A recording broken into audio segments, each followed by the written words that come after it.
Chapter infrastructure यानी आधारिक संरचना का मल्टीपल चॉइस क्वेश्चन इसमें हम करेंगे क्लास 12th इकोनॉमिक्स के लिए। अगर क्लास 12th में हो तो इसे अपने नॉलेज पॉइंट ऑफ व्यू से, एग्जाम पॉइंट ऑफ व्यू से पढ़ लो, और अगर क्लास 12th में नहीं हो तो इसके नॉलेज पॉइंट ऑफ व्यू से पढ़ लो। और इस चैप्टर में जब हम मल्टीपल चॉइस क्वेश्चन जो करेंगे उसको करते करते हमारी नॉलेज हमारे चैप्टर के रिगार्डिंग, अगर हमने चैप्टर नहीं भी पढ़ा है तो बहुत अच्छी हो जाएगी। तो ऐसा मत सोचना कि पहले चैप्टर पढ़ूंगा बाद में मल्टीपल चॉइस क्वेश्चन देखूंगा, नहीं। आप MCQ के जरिए भी रिवर्स तरीके से, इसे रिवर्स मेथड बोलते हैं, जिसमें आप सारा सीख जाओगे। तो पहला क्वेश्चन देखते हैं, एक देश के विकास के लिए निम्नलिखित में से कौन सा आवश्यक है। इंग्लिश में वही होगा कि व्हाट इज नेसेसरी या requirement for the development of the country. तो इसका देखते हैं क्या है। ये हमारा है, ऑप्शन है रेलवे, यातायात, एयरलाइन और सड़कें ज़रूरी हैं क्या, इलेक्ट्रिसिटी सिस्टम ज़रूरी है क्या, विद्युत सिस्टम, विद्यालय, कॉलेज और अस्पताल यानी स्कूल, कॉलेज, हॉस्पिटल्स ज़रूरी हैं क्या। तो इसका आंसर है सारी चीज़ें आवश्यक हैं, यानी एक देश के डेवलपमेंट के लिए ये सभी चीज़ें आवश्यक हैं, नेसेसरी हैं, रिक्वायर्ड हैं। तो आपको समझ आ गया, यही आपके इंफ्रास्ट्रक्चर के चैप्टर में बताया गया है, ठीक है। दूसरा क्वेश्चन देखते हैं, निम्नलिखित में से कौन सा सही नहीं है, यानी which of the following is not correct. तो पहला क्वेश्चन ऑप्शन है कि आधारिक संरचना एक सहायक प्रणाली है जो समृद्धि और विकास की प्रक्रिया में सहायता करती है। क्या यह है? इंफ्रास्ट्रक्चर जो है एक तरह से कोऑपरेटिव सिस्टम है, मतलब वो है, मतलब हेल्पफुल प्रणाली है, सिस्टम है, एक तरह से सब्सिडरी सिस्टम है जो हेल्प करता है हमारे देश में जितने भी ग्रोथ एंड डेवलपमेंट की चीज़ें हो रही हैं उनको हेल्प करने के लिए। तो क्या सही है? बिल्कुल ठीक है। तो जबकि हमें क्वेश्चन में क्या पूछा है, क्या सही नहीं है, तो ये तो सही है, तो आंसर ये नहीं है। दूसरा, आधारिक संरचना यानी इंफ्रास्ट्रक्चर, इंफ्रास्ट्रक्चर को इंग्लिश हिंदी में बोलते हैं आधारिक संरचना, ठीक है। आधारिक संरचना सभी तत्व जैसे बिजली, सड़कें, संचार, सेवा, यातायात सेवा, अस्पताल को, स्कूल को शामिल करता है, यानी इंफ्रास्ट्रक्चर के अंदर सभी कंपोनेंट्स आते हैं, चाहे वो electricity, roads, communication, transport, hospital, schools वगैरह। क्या यही सब कुछ आता है इंफ्रास्ट्रक्चर में? तो हमने चैप्टर में डेफिनेशंस में पढ़ा है, और नहीं पढ़ा तो अभी पता लग जाएगा कि इंफ्रास्ट्रक्चर में सभी कुछ शामिल होता है। स्कूल हो, कॉलेज हो, ये सब इंफ्रास्ट्रक्चर है, सड़कें हो, पुल हो, रेलवे हो, कम्युनिकेशन के जो टेलीकॉम कम्युनिकेशन के जितनी भी है, ये सब हमारा इंफ्रास्ट्रक्चर है, ठीक। तो दूसरा ऑप्शन सही है, तो ये हमारा ऑप्शन नहीं है, ठीक। तीसरा, आधारिक संरचना के दो प्रकार होते हैं, इंफ्रास्ट्रक्चर के दो टाइप्स होते हैं। हाँ, हमने चैप्टर में पढ़ा है, दो तरह का इंफ्रास्ट्रक्चर होता है, एक तो इकोनॉमिक इंफ्रास्ट्रक्चर जैसे रोड, सड़कें, पुल वगैरह ये सब, और दूसरा होता है सोशल इंफ्रास्ट्रक्चर। सोशल इंफ्रास्ट्रक्चर में आते हैं हमारे स्कूल और कॉलेज, स्कूल और हॉस्पिटल्स और हाउसिंग, ठीक है। ये होता है सोशल, सामाजिक आधारिक संरचना। तो हमें पता है आधारिक संरचना दो टाइप की होती है, एक आर्थिक आधारिक संरचना, दूसरी सामाजिक आधारिक संरचना। आर्थिक आधारिक संरचना में हमारे सड़कें, पुल वगैरह जितनी भी चीज़ें हैं ना, इलेक्ट्रिसिटी सिस्टम कैसा है, ये सब कुछ आता है। और जबकि स्कूल, अस्पताल और हाउसिंग वगैरह जिस तरह के हम रह रहे हैं, ये तीनों चीज़ें आती हैं हमारी सामाजिक आधारिक संरचना में, इंग्लिश में बोलेंगे सोशल इंफ्रास्ट्रक्चर में। तो ये भी सही है। नेक्स्ट ऑप्शन कहता है हमारा आधारिक संरचना केवल एक प्रकार की होती है। तो ये गलत है, और यही हमें ढूंढना था, क्या सही नहीं है, क्या गलत है ये। तो आंसर हो गया डी, ठीक। नेक्स्ट क्वेश्चन करते हैं हम। नेक्स्ट क्वेश्चन है, आधारिक संरचना इकोनॉमिक इंफ्रास्ट्रक्चर यानी आर्थिक आधारिक संरचना में से क्या करती है, मतलब इकोनॉमिक इंफ्रास्ट्रक्चर क्या करता है। तो आर्थिक आधारिक संरचना जो है, जैसे कि अभी बताया था कि आर्थिक आधारिक संरचना यानी इकोनॉमिक इंफ्रास्ट्रक्चर वही होता है, रोड, ट्रांसपोर्ट, इलेक्ट्रिसिटी और ये पुल वगैरह जितने भी हैं, ये इकोनॉमिक इंफ्रास्ट्रक्चर है। ये क्या करता है? क्या ये इकोनॉमिक डेवलपमेंट में सहायता करता है, आर्थिक सहायता में? यस।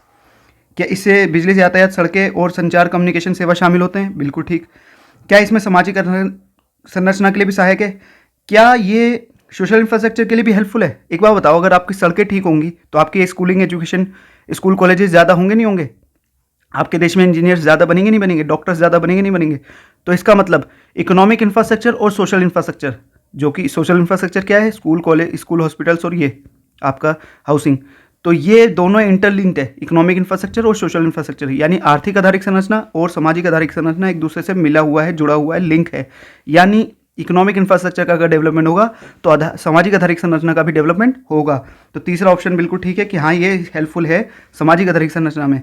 चौथा ऑप्शन कह रहा है कि उपरोक्त सभी सही हैं, बिल्कुल सही हैं। तो आर्थिक आधारिक संरचना से ये तीनों काम होते हैं, इसलिए हमारा पूरा सारे सही हैं। नेक्स्ट क्वेश्चन है हमारा, सामाजिक आधारिक संरचना निम्नलिखित में से क्या करती है। तो सामाजिक आधारिक संरचना क्या देश के डेवलपमेंट में, सामाजिक विकास में सहायता करती है? बिल्कुल, सोशल डेवलपमेंट में हेल्पफुल होती है।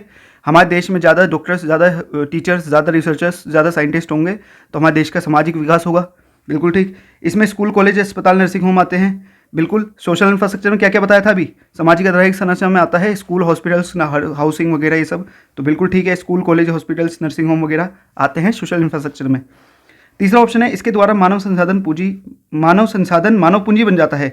देखो, हमने ह्यूमन कैपिटल वाले चैप्टर में पढ़ा है कि हमारा जो मानव है ना, वो एक ह्यूमन रिसोर्स है, लेकिन वो देश के लिए पूंजी बन जाता है, वो बन जाता है मानव पूंजी, ह्यूमन कैपिटल। हमने पढ़ा है ना, कब बनता है, जब उसे हम हेल्थ देते हैं, उसे हम ट्रेनिंग देते हैं, उसे हम एजुकेशन देते हैं। देखो, एक मानव है, एक मनुष्य है, एक मनुष्य है, उसे हमने एजुकेशन दे दी, ट्रेनिंग दे दी, हेल्थ दे दी अच्छी, तो वो अब ह्यूमन रिसोर्स से हमारे देश के लिए क्या बन गया, ह्यूमन कैपिटल।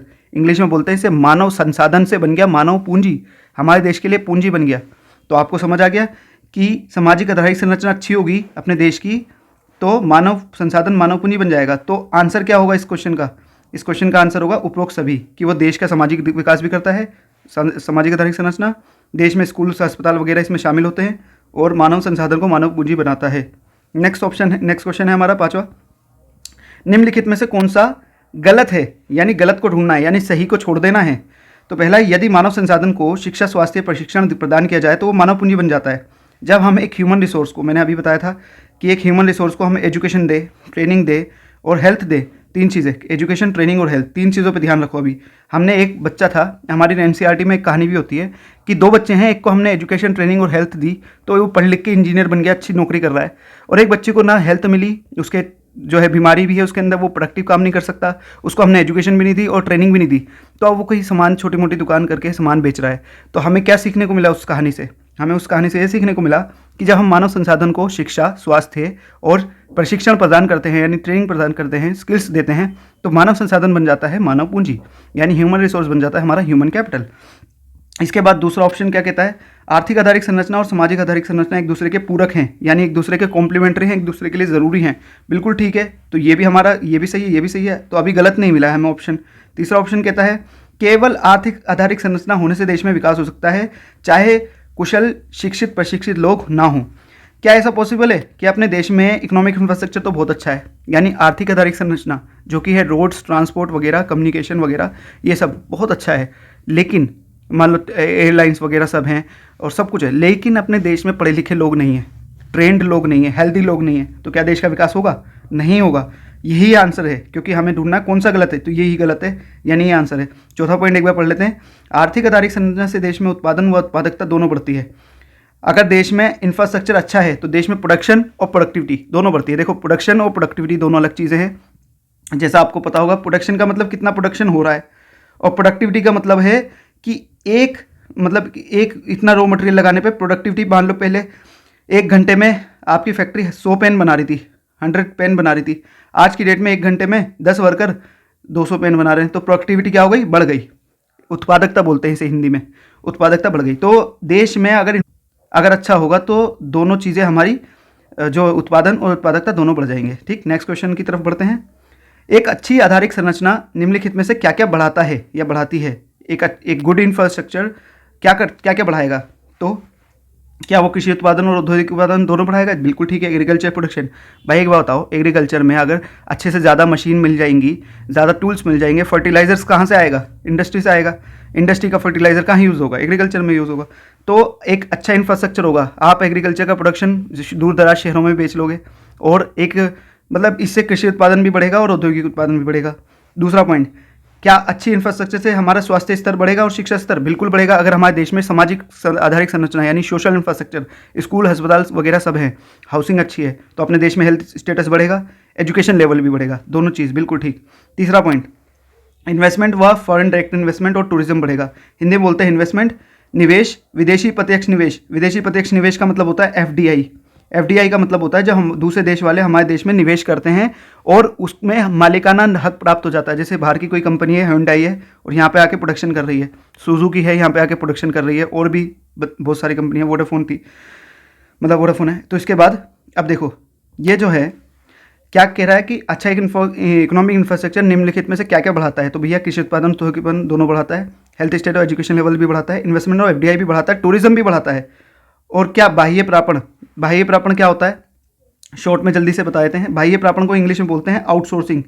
आउटसोर्सिंग इंग्लिश में बोलते हैं business business outsourcing, business process outsourcing पूरा इसका नाम है, बिजनेस प्रोसेस आउटसोर्सिंग। देखो हिंदी में बाह्य प्रापण, इसका मतलब क्या होता है, जो हमारे देश में जैसे कस्टमर केयर वगैरह है, कॉल सेंटर वगैरह है, तो ये क्या करते हैं अपनी सुविधाएं ना, जो कई सारे काम है जो फॉरेन कंट्रीज़ हैं उन्होंने कंपनी तो लगा ली, लेकिन कुछ ऐसे काम है कि वो सोचते हैं कि यार यहाँ पर कराने से अच्छा है हम जो पिछड़े हुए देश हैं उनसे करवा लें, सस्ता पड़ जाएगा। यहाँ लोग सस्ते हैं, मतलब लोग जो है मानव संसाधन सस्ता है, यहाँ का किराया सस्ता है, बिजली सस्ती है, तो वो यहाँ से सेवाएं लेते हैं, तो उस सेवाएं लेने को आउटसोर्स बोलते हैं। देखो इसके नाम में दिख रहा है ये जो लिखा हुआ है आउटसोर्स, मतलब कुछ काम अपने कारखाने का बाहर दे देना। जैसे आपने देखा होगा, मान लो फैक्ट्री लगी हुई है, फैक्ट्री में काम हो रहा है, लेकिन फैक्ट्री को दिख रहा है कि ये काम जो है ना उसकी लेबर महंगा करेगी, तो क्या होता है आसपास की बस्तियों में उस काम को भेज देते हैं करवाने के लिए, छोटे छोटे घरों में, क्योंकि वो सस्ते में कर देते हैं। तो उन्होंने अपना काम को क्या कर दिया, आउटसोर्स कर दिया। आउटसोर्स हिंदी में बोलते हैं बाह्य प्रापण, बाह्य प्रोसेस करवा रहे हैं, मतलब यहाँ बाहरों से करवा रहे हैं। इसी तरह जो विदेशी लोग हैं वो अपना काम क्या करते हैं, जो उन्हें लगता है कि रॉ मटेरियल वहाँ ना करवा के इंडिया से करवा लेते हैं। या कॉल सेंटर आपने देखे होंगे, कंपनी फॉरेन में बैठी है और उसका काम जो है कॉल सेंटर या कस्टमर केयर इंडिया से ऑपरेट हो रहा है, तो उसी को बोलते हैं बिजनेस प्रोसेस आउटसोर्सिंग। तो इसका यहाँ पर क्या लेना देना है, इसका ये लेना देना है कि जो बिजनेस प्रोसेस आउटसोर्सिंग है ना, उससे इंडिया जैसी डेवलपिंग कंट्रीज़ यानी भारत जैसे विकासशील देशों को बहुत ही मदद मिलती है। उससे हमारे देश में फ़ॉरेन इनकम आती है, फ़ॉरेन डॉलर्स आते हैं, विदेशी पूंजी आती है एक तरह से, और ये काफ़ी हमारे देश के लिए हेल्पफुल होता है। तो इसमें पांचवा ऑप्शन भी था जो कि मैं डालना भूल गया हूँ कि आंसर क्या है कि इंफ्रास्ट्रक्चर क्या क्या बढ़ाता है, तो डी इसका आंसर है ई आंसर था कि ऑल ऑफ अबव, इन सबको बढ़ाता है इंफ्रास्ट्रक्चर। ठीक, नेक्स्ट क्वेश्चन की तरफ बढ़ते हैं। विदेशी प्रत्यक्ष निवेश का अर्थ क्या है, तो देखो हमारे देश में FDI, विदेशी मतलब फॉरेन, प्रत्यक्ष मतलब डायरेक्ट, आई मतलब इन्वेस्टमेंट। तो देखो दो तरह के निवेश होते हैं, एक होता है FII, इसकी फुल फॉर्म है फॉरेन इंस्टीट्यूशनल इन्वेस्टमेंट, एक होता है FDI, यानी जो फॉरेन प्लेयर्स होते हैं ना, बाहर के लोग, वो दो तरीके से हमारे देश में इन्वेस्टमेंट कर सकते हैं। एक तो होता है कि शेयर्स खरीदना बेचना, वो आएंगे जैसे डॉलर्स की वैल्यू घटेगी, उन्हें लगेगा कि भैया इंडिया में ज़्यादा रेट ऑफ इंटरेस्ट मिल रहा है, मान लो उनके पास 10 लाख रुपए पड़े, उन्हें दिख रहा है कि अगर मैं अमेरिका बैंक में जमा करेंगे तो ज़्यादा इंटरेस्ट नहीं मिलेगा, या अमेरिका की जो मार्केट है, स्टॉक एक्सचेंज है, उसमें ज़्यादा रिटर्न नहीं मिल रहा, इंडिया की जो स्टॉक मार्केट है ना वो बहुत ज़्यादा रिटर्न प्रोवाइड कर रही है, तो वो क्या करेंगे अपना सारा पैसा इंडिया की मार्केट में लगाएंगे। तो उसे तो बोलेंगे फॉरेन इंस्टीट्यूशनल इन्वेस्टमेंट, हिंदी में बोलेंगे विदेशी संस्थागत निवेश। जबकि FDI एक ऐसा निवेश होता है जैसे बाहर का कोई वो है कैपिटलिस्ट, वो है बिजनेसमैन है, वो चाह रहा है कि मैं बिजनेस करूँ इंडिया में, तो वो यहाँ आएगा, वहाँ यहाँ फैक्ट्री लगाएगा, या यहाँ की जो फैक्ट्री है उसको खरीद लेगा। तो बाहर से ऐसा निवेश जिससे मालिकाना नियंत्रण प्राप्त हो जाए, इंग्लिश में it is refers to that investment in which या on which ownership control is obtained, तो उसे बोलते हैं फॉरेन डायरेक्ट इन्वेस्टमेंट। अब देखो आपसे मैं एक क्वेश्चन पूछता हूँ कि FII अच्छा है, फॉरेन इंस्टीट्यूशनल इन्वेस्टमेंट, या FDI अच्छा है, तो जाहिर सी बात है FDI अच्छा है, क्योंकि जब FDI लगेगा, यहाँ पर कोई फैक्ट्री लगेगी तो यहाँ के लोगों को रोजगार भी देगी, एम्प्लॉयमेंट देगी, अपने देश की टेक्नोलॉजी भी लेकर आएगा। अगर इलोन मस्क यहाँ पर आ रहा है, अपने फॉरेन कंट्री से यहाँ पर आ रहा है, तो यहाँ पर अपना डॉलर भी लेकर आएगा, तो हमारे देश में फॉरेन कैपिटल भी आएगी, यानी डॉलर आएगा। जब यहाँ पर आएगा तो यहाँ के लोगों को रोज़गार भी देगा, जब यहाँ आएगा तो टेक्नोलॉजी भी लेकर आएगा, तो हमारे देश को तकनीक भी मिलेगी, और बहुत सारी चीज़ें इसी तरह से हमारे देश में डेवलपमेंट भी होगा। जब अपना प्रोडक्ट यहाँ पर बेचेगा तो यहाँ पे प्रोडक्शन भी होगा, तो हमारे देश में वैरायटीज़ भी बढ़ेंगी, कंपटीशन बढ़ेगा, और कंज्यूमर्स का तो मज़ा आ जाएगा, उपभोक्ताओं का, क्योंकि सस्ती चीज़ें हो जाएंगी। ठीक, तो आप सबको ही समझ आ गया कि FDI बेटर होता है FII से। FII को बोलते हैं विदेशी संस्थागत निवेश और FDI को बोलते हैं विदेशी प्रत्यक्ष निवेश, नाम से भी पता लग रहा है प्रत्यक्ष। अब बात करते हैं ऑप्शंस की कि विदेशी प्रत्यक्ष निवेश का अर्थ क्या है। विदेश के लोगों द्वारा किए गए ऐसा निवेश जिसमें मालिकाना नियंत्रण प्राप्त हो। विदेशी के लोगों द्वारा केवल शेयर्स में निवेश करना, ये नहीं, ये कागजी दावा है, नहीं, ये कागजी दावा नहीं है, ये रियल क्लेम है। कागजी दावा होता है केवल शेयर्स खरीद लेते हो तो वो होता है कागज़ का दावा, पेपर क्लेम। आपकी कोई यहाँ पर फैक्ट्री नहीं है, कुछ नहीं है, इसे बोलते हैं कागजी दावा। फिर नेक्स्ट ऑप्शन है भारतीय कंपनियों का यहाँ के लोगों द्वारा सेवाएं प्रदान करना। भारतीय कंपनियों को यहाँ के लोगों द्वारा सेवाएं प्रदान करें, ये भी नहीं। तो आंसर हमारा पहले ही पता लग गया हमें, पहला ऑप्शन है जिसमें विदेश के लोग जब यहाँ पे इन्वेस्टमेंट करते हैं उस पर मालिकाना नियंत्रण प्राप्त हो जाता है। ठीक, नेक्स्ट ऑप्शन की तरफ बढ़ते हैं, नेक्स्ट क्वेश्चन की तरफ। इनमें से क्या क्या विदेशी निवेश के बारे में सही है, विच इज़ ट्रू, ट्रू बताना है। अब यह एक वास्तविक दावा है। विदेशी प्रत्यक्ष निवेश, यहाँ डायरेक्ट लिखना वो मिसिंग हो गया। एफडीआई के बारे में क्या क्या ट्रू है। यह एक वास्तविक दावा है, बिल्कुल रियल क्लेम है। आप उनकी फैक्ट्री देख सकते हो, कागजी दावा नहीं है। इसमें देश में रोजगार उत्पादन बढ़ता है, रोजगार भी बढ़ता है, उत्पादन भी बढ़ता है और तकनीक भी आती है। बिल्कुल ठीक है, दूसरा ऑप्शन भी ठीक है। तीसरा, इसके द्वारा विदेश का नागरिक यहाँ की कंपनी के प्रबंधन में भाग लेता है, यानी विदेश का जो नागरिक है, विदेश का जो बिजनेसमैन है, यहाँ की कंपनी के मैनेजमेंट में पार्टिसिपेट करता है। जैसे वोडाफोन हो गया, जैसे सुजुकी हो गया, hyundai हो गया, या और कंपनीज हो गई। वो यहाँ जब अगर फैक्ट्री लगाएंगी तो यहाँ का मैनेजमेंट भी तो संभालेंगी, यहाँ सीईओ भी तो रखेंगे अपना। ठीक है, ऐसा तो है नहीं कि यहाँ के लोग ही जो हैं अपने शेयर्स भी बेच देंगे 51% और जो है उनके पास कंट्रोल भी नहीं रहेगा। इसके बाद 9वां क्वेश्चन है हमारा कि विदेशी निवेश के द्वारा देश में निम्नलिखित होता है। बाहर के जो विदेशी प्रत्यक्ष निवेश होता है एफडीआई, यहाँ फिर डायरेक्ट लिखना हो गया, के द्वारा देश में क्या क्या होता है। पहला, देश में वस्तुओं सेवाओं की विविधता, वैरायटी बढ़ती है। बिल्कुल ठीक। देखो भाई, जब बाहर की कंपनीज आएंगी 1991 से पहले, जब अपने देश में एफडीआई अलाउ नहीं था ज़्यादा और ग्लोबलाइजेशन नहीं था, मतलब क्या, हमने एक चैप्टर में पढ़ रखा है ग्लोबलाइजेशन। 1991 से पहले हमने ग्लोबलाइजेशन को अलाउ नहीं कर रखा था, तो हमारे देश में फॉरेन कंट्रीज नहीं आ पाती थी, क्योंकि हमें डर था कि पहले की तरह कोई चीज़ नहीं, कंपनी ना आ जाए और हमारे पूरे देश को कंट्रोल ना कर ले कोई बड़ा व्यापारी आके। तो हमारे देश में एफडीआई ज़्यादा अलाउ नहीं था, मतलब कंप्लीटली अलाउ नहीं था इस तरीके से जैसे अब है। तो क्या हुआ 1991 के बाद, आपने अपने पेरेंट्स या जो भी आपके बड़े होंगे, अगर आप छोटे हो तो पता लगेगा आपको कि हमारे देश में विदेशी प्रत्यक्ष निवेश की वजह से देश में गुड्स एंड सर्विसेज की वैरायटीज़ बहुत बढ़ गई। उससे पहले इतनी वैरायटीज़ नहीं हुआ करती थी। दूसरा, हमारे देश में कंपनियों के बीच कंपटीशन बढ़ गया। आप देखो बाद में ना वोडाफोन भी आ गया और भी कंपनीज आ गई, तो जिसकी वजह से आपस में कंपटीशन की वजह से जो है दोनों कुशलता बढ़ी, है ना, कुशलता यानी एफिशिएंसी बढ़ी, कुशलता एफिशिएंसी बढ़ी, देश में विदेशी तकनीक भी आ गई, पूंजी भी आ गई। तो एफडीआई से तीनों फायदे होते हैं। देश में वस्तु और सेवाओं की वैरायटीज़ या विविधता बढ़ती है, कंपनियों के बीच कंपटीशन बढ़ता है और विदेश से टेक्नोलॉजी और पूंजी आती है। तो आंसर है डी, उपरोक्त सभी। ठीक। इस वीडियो को देखने के बाद अगर आपको ये फास्ट लग रही हो तो आप स्लो करके देख लो 0.75 की स्पीड से। ठीक। तो ये 17 मिनट्स की नेक्स्ट वीडियो भी आएगी दूसरी और किसी और चैप्टर के ऊपर।